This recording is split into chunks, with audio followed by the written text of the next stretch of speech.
So here we have it. This is the Sony X90K, and I will tell you that it is powered by the Google operating system, which works with Android, of course.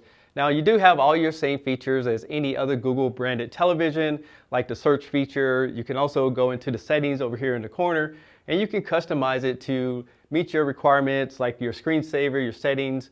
You also can customize your inputs and the picture settings.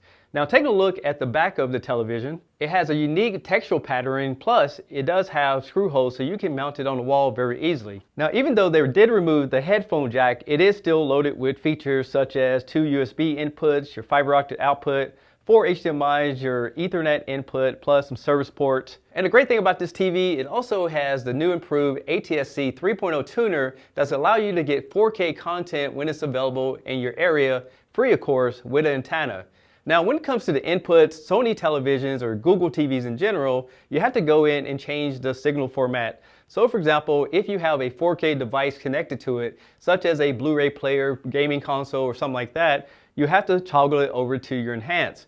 Now, specifically, if you have a PlayStation, you want to go into your HDMI 3 or 4 so you can support the VRR in it for its gaming. Now, you might not find this to be a big deal, but I love the fact that you have this extra space on the side here and the inputs are farther in, because using thick cables like this, I found out some of the TVs I review, I had to fold them back really hard to be able to get them not to show on the camera. So just imagine having this with thicker wires on it, it won't be able to be viewed from the front. Unlike the X80K and the X85K, the Sony logo is right here in the corner, and it's because you have these sensors in the center of the television. Looking at this TV from the side view, it uses a direct backlight, and that's a series of lights that goes all the way across the panel. But let's compare the technology. First of all, this is a VA panel, and if you was to get a 65-inch and the X80K, that's an IPS panel, and the X85K is a VA panel as well. But what makes the X90K different than the other two models is that this has full array local dimming. So this little dot goes over here and helps you count how many zones. And this TV has 54, which is not amazing, but it's better than not having it at all. And that's going to allow you to control the contrast ratio in different parts of the screen to make sure you get the best black levels. So just in case you wonder, I did test this TV with some glare by shooting some light directly in the television, and you can see reflection. I also took a white shirt and walked around the screen, and again you can see that reflection. Now, it's not that noticeable if you have the TV running a signal, but with this TV off, it is very noticeable, and this is the case for a lot of TVs. Let's go ahead and talk about the picture quality. So I did some tests on it, and I'm going to show you some of my results. Now, I'll tell you for this first test, the TV is going to be in cinema mode, plus I will tell you that it's in SDR mode, not HDR. So let's get into it. Now, looking at this contrast test, you can see that the black levels are very inky. As we get a little bit into the higher grayscale, we do lose a little of the details, and that's because that it is in SDR mode. Now, when it comes to the motion, you can see right now with everything turned off, these lines are very jaggedy, and you can see the different resolutions on the side. If you go to automatic, it does do a much better job, and that's probably where most people should leave it. However, if you go over to custom, you can then smooth it out at its maximum potential. You sacrifice the brightness of the screen to smooth out the resolution, and most TVs do it like this. In reality, you have to load up a movie, play a couple minutes of it, and adjust it the way that you like it before you start the movie if you have any type of glitches or anything like that on the content that you're actually watching. Now, a lot of people wonder if it has an internet browser, and actually I found one on the App Store that says internet browser. I want to appreciate you guys for leaving comments on my unboxing video so I can get to know this TV a little bit better. And most people who own this TV completely love it according to the comments. Other people wonder about blooming, so let's test it. Here's an example of some blooming, and you can see there is some noticeable glow around the logos. Now, because LED technology has backlights, I don't think there's a way to get around certain technologies just because there's no way you can eliminate this having backlights. But the reality is, just about every TV on the market has some form of blooming, especially with the brightness of this TV. And if you're trying to avoid it, you have to get an OLED, something like the A95K, which doubles in price. But rest assured, this TV has amazing picture quality. Thanks to the XR processor and the Trilumious, here's some demonstrations of what it looks like in SDR mode. And as you can see, everything pops, looks vivid, and very colorful. So I was very happy with the SDR content, but really what set it off is looking at this comparison where I can show you guys HDR next to SDR. You can see that the black levels are so much better. Also, the brightness is there, the colors pop, and it's more vivid and detailed. And I'll tell you guys that I use the Sony camera to record these videos, and after seeing this television, this is really the level that you want to be on, especially for someone who watches a lot of HDR Amazon videos, Netflix video, or someone who's using an Xbox Series X or PS5 to do HDR gaming. So now let's talk about gaming, and I'll tell you exactly what to expect having a TV like this. First of all, I plugged in an Xbox Series X and I plugged in a PS5 to see what kind of capabilities it has as far as connectivity. Well, if you have an Xbox, you can put in Dolby Vision or VRR, either one. You cannot have both at the same time. If you have a PS5, you can put in VRR mode because PS5s do not support Dolby Visions, even though this TV does support Dolby Vision. Now, as far as the resolution, it will support 4K at 60 frames per second on inputs 1 and 2. If you go to inputs 3 and 4, it will support 4K at 120 Hz. The only other caveat is that if you drop down to 1440p, you're going to max out at 60 frames per second, and if you drop down to 1080p, you're going to get up to 120 frames per second. That's a lot to take in. But next, I did an input lag test just to see how it responds with the TV on one of the 2.1 inputs and with the TV in gaming mode. So let's check it out. And we're getting about 17.4 milliseconds of input lag.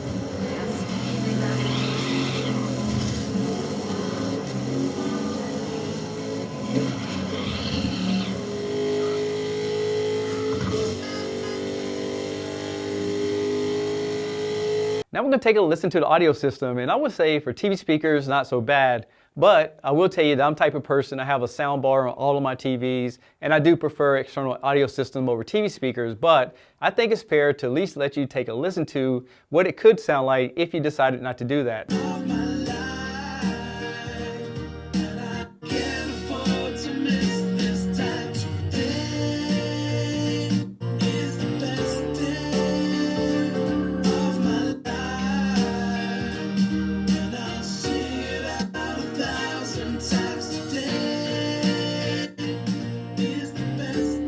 So as you can see, it doesn't sound too bad to give you guys a rough idea with the recording, but there's one other speaker right here on top that I didn't really realize what it was until I started listening to audio, so take a listen. Another day without you, just won't do. Now I do know a lot of people want to use a TV like this in a conference room for everyday use, or if you're a gamer, so I want to give you guys some footage so you can get an idea of what it looks like connected to a laptop. All right, so I'm going to test this using the HDMI 2.1 cable, even though this laptop only supports 60 frames per second.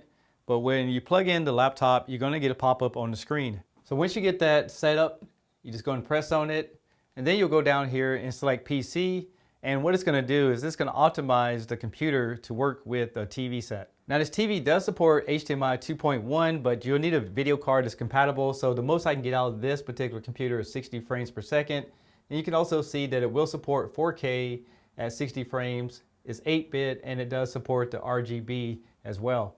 Now I would tell you this TV looks really smooth on graphics, but because of the sheer size of it, you definitely want to be about 5 feet or farther away to get the best experience out of it. And overall, I think this TV will be good to play games on. You can also do your productivity. And it's actually kind of fun playing a game on a TV this big. And if you have like the Xbox Game Pass with a PC, you can go through here and either stream or play your games directly on your computer.